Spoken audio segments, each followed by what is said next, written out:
قرآن کریم کی آیات میں خاص طور پر سورۃ الفاتحہ میں غور کرنے سے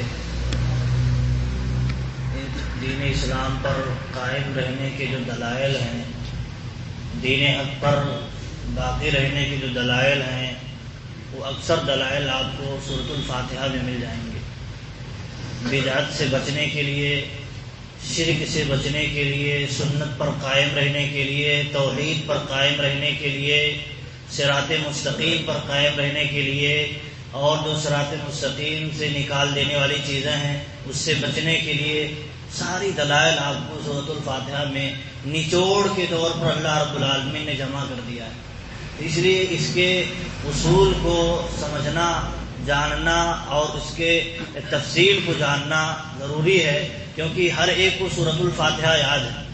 تو اگر ایک انسان اپنے آپ کو دین اسلام پر باقی رکھنا چاہتا ہے اور اس کے پاس دلائل کی بھی ضرورت ہے ثابت کرنے کے لیے یا سامنے والے کو سمجھانے کے لیے، تو سورۃ الفاتحہ اگر ازبر ہو کسی کو اور اس کے معنی و مفاہیم برابر معلوم ہو تو سامنے والوں کو بھی مطمئن کر سکتا ہے، خود کو بھی مطمئن کر سکتا ہے، کیونکہ اس میں اللہ رب العالمین نے تمام جو قرآن کے اندر آیات اور دلائل موجود ہیں اس کا یہ نچوڑ پیش کر کے رکھ دیا ہے۔ آپ دیکھیں صراط الذین انعمت علیہم میں اللہ رب العالمین نے ایک بات یہ ذکر کی ہے کہ ہمیں اس راستے پر چلنے کی دعا اللہ رب العالمین سے مانگنی ہے اور وہی راستہ اختیار کرنا ہے جن پر اللہ رب العالمین کا انعام نازل ہوا ہے، اور ان لوگوں کا راستہ نہیں جن پر غضب نازل ہوا یا جو لوگ گمراہ ہوئے۔ اس میں ایک بات یہ ہے کہ ضمناً ایک بات ذکر آئی تھی کہ جو بھی کام سلف نے کیا ہے، جو بھی کام سلف کے دور میں موجود تھا، کر سکتے تھے، کیا ہے، ہمیں کرنا ہے، اگر نہیں کیا ہے نہیں کرنا ہے، وہ صراط مستقیم نہیں ہے۔ اللہ کے نبی صلی اللہ علیہ وسلم کی زندگی کئی مراحل سے عبارت ہے۔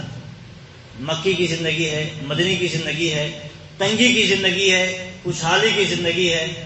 تو اللہ رب العالمین نے قرآن کی آیتیں جو نازل کی ہیں الگ الگ حالات کے اعتبار سے نازل کی ہیں۔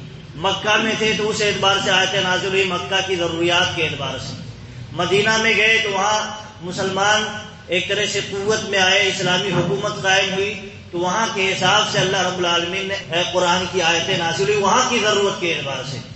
لیکن اب ساری چیزوں کو سمجھے گا کون؟ تو اللہ رب العالمین نے ایک معیار دے دیا، سلف صالحین کا معیار۔ سلف اسی نے کہا صراط الذین انعمت علیہم، ان لوگوں کی راہ جن پر تو نے انعام کیا، یعنی سلف صالحین جو ہیں ان کی راہ ہمیں اختیار کرنا ہوگا ورنہ ہم بھٹک جائیں گے، کیونکہ کئی طرح کی آیات اور احادیث آپ کو نظر آئیں گی۔ آپ سوچیں گے کیا لیں کیا نہ لیں، دونوں میں ٹکراؤ لگ رہا ہے، دونوں میں تضاد لگ رہا ہے، حالانکہ قرآن و حدیث میں کوئی ٹکراؤ نہیں ہے، ہمارے فہم میں ٹکراؤ، ہم نہیں سمجھ پا رہے ہیں، یہ ہماری غلطی ہے، ٹکراؤ نہیں، سب بالکل واضح ہے۔ اللہ رب العالمین نے شریعت اسلامیہ کو بالکل واضح نازل فرمایا، لیکن کیا ہے، اس کو سمجھنے والے ہونا چاہیے۔ وہ فہم، جو فہم مقصود ہے، جو سمجھ مقصود ہے، وہ فہم چاہیے، تبھی آپ کو حل معلوم ہو جائے گا، ورنہ آپ الجھاؤ میں پھنس جائیں گے اور گمراہی کی طرف جا سکتے ہیں۔ اسی لیے اللہ رب العالمین نے معیار دے دیا کہ ہمیں سلف صالحین کے فہم کے مطابق قرآن و حدیث کو سمجھنا ہے۔ اسی لیے بدعت کو پہچاننے کا معیار یہی ہے۔ اگر سلف نے نہیں کیا وہ عمل، اگر ہم عبادت سمجھ کر کے کریں تو بدعت ہے۔ سلف نے اگر نہیں کیا ہے، وہ کر سکتے تھے، نہیں کیا، اب ہم کر رہے ہیں دین سمجھ کر کے، عبادت سمجھ کر کے، وہی بدعت ہے۔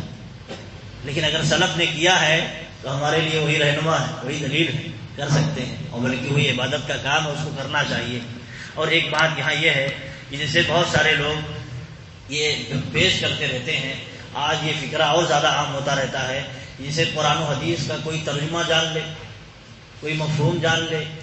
اب ہمیں سلف کی کیا ضرورت ہے؟ ہمیں قرآن و حدیث پر عمل کرنا چاہیے۔ قرآن و حدیث پر عمل سلف کے فہم کے بغیر ممکن نہیں ہے۔ اسی لیے اللہ رب العالمین نے سورہ فاتحہ میں کہہ دیا صراط الذین انعمت علیہم، ان لوگوں کی راہ جن پر اللہ نے انعام کیا ہے، ان لوگوں کی راہ ہمیں اختیار کرنا ہے۔ تو اگر ہم سلف کے فہم کو نکال دیں قرآن کی ایک آیت لے لیں، ترجمہ لے لیں، اس کو اپنے من سے سمجھنے لگیں۔ آپ سلف کے فہم کے مقابلے میں اپنا فہم پیش کریں، یہ زیادہ محفوظ ہے، یا اللہ اور اس کے رسول کے زمانے میں جو ان کے تربیت یافتہ تھے صحابہ تابعین، وہ جو چیز سمجھتے ہیں قرآن کریم سے احادیث سے، وہ زیادہ سیف ہے، محفوظ ہے۔ تو انسان اپنی منمانی چلانے کے لیے قرآن کا ترجمہ لے لیتا ہے اور منمانی تعویل کر لیتا ہے، منمانی اس کو اپنی فلاں چیز پر فٹ کر لیتا ہے جو وہ سمجھتا ہے۔ لیکن بدعتیں جتنی ایجاد ہوئی، جتنے شرک ایجاد ہوئے دین کے نام پر جتنے بھی خرافات دین کے نام پر ایجاد ہوئے، وہ اسی کے نتیجے میں ایجاد ہوئے کہ ہم سلف کے فہم کو چھوڑ دیے۔ اسی اللہ رب العالمین نے کہا وَمَن يُشَاقِقِ الرَّسُولَ مِن بَعْدِ مَا تَبَيَّنَ لَهُ الْهُدَىٰ وَيَتَّبِعْ غَيْرَ سَبِيلِ الْمُؤْمِنِينَ، جو اللہ کے رسول کی مخالفت کرے ہدایت واضح ہو جانے کے بعد، اور مسلمانوں کا جو راستہ ہے اس راستے کو چھوڑ کر کے دوسروں کے راستے کو اختیار کرے، تو ہم اس کو اسی راستے کے سپرد کر دیں گے اور اسے جہنم میں ڈال دیں گے۔ اللہ رب العالمین چاہتا اسے رسول کی بات کو ذکر کر کے چھوڑ دیتا، آگے ذکر کیا مسلمانوں کا جو راستہ ہے اس راستے کو بھی نہیں چھوڑنا ہے، وہ راستہ ہم چھوڑ دیں گے تو محفوظ نہیں رہیں گے۔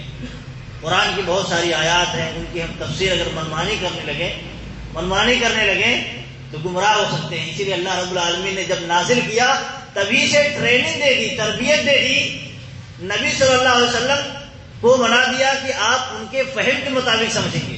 قرآن کو سمجھنا ہوگا تو نبی صلی اللہ علیہ وسلم کے فہم کے مطابق، جو نبی صلی اللہ علیہ وسلم سمجھ رہے ہیں، کیونکہ وہ واضح کرنے والے ہیں، بتانے والے ہیں۔ تو بہت ساری آیتیں نازل ہوئی تو صحابہ نے کچھ اور مفہوم سمجھ لیا، نبی صلی اللہ علیہ وسلم سے جب پوچھا گیا تو کہا نہیں یہ مفہوم نہیں ہے، بلکہ یہ مفہوم ہے۔ تو نبی صلی اللہ علیہ وسلم نے تبھی سے، اللہ رب العالمین نے تبھی سے امت کی تربیت کر دی کہ آپ کو رجوع کرنا ہے۔ وہ عربی زبان سمجھتے تھے، لیکن کیا ہے اس کو معنی مفہوم کیا ہے، اللہ رب العالمین کیا بتانا چاہتا ہے، اس کو سمجھنے کے لیے اس کے اسپرٹ سے رجوع کرنا پڑے گا۔ تو اس زمانے میں نبی صلی اللہ علیہ وسلم تھے، بعد میں سلف صالحین ہوئے، اب آج کے زمانے میں علماء ہیں، علماء سلف صالحین کی روشنی میں کوئی چیز بتائیں گے۔ سلف صالحین نے کیسے سمجھا اسی روشنی میں ہم سمجھیں گے۔ اللہ رب العالمین نے قرآن کو سیکورٹی میں رکھ دیا، سیکورٹی، تاکہ ہر کوئی منمانی اس کا معنی مفہوم نہ سمجھنے کی کوشش کرے۔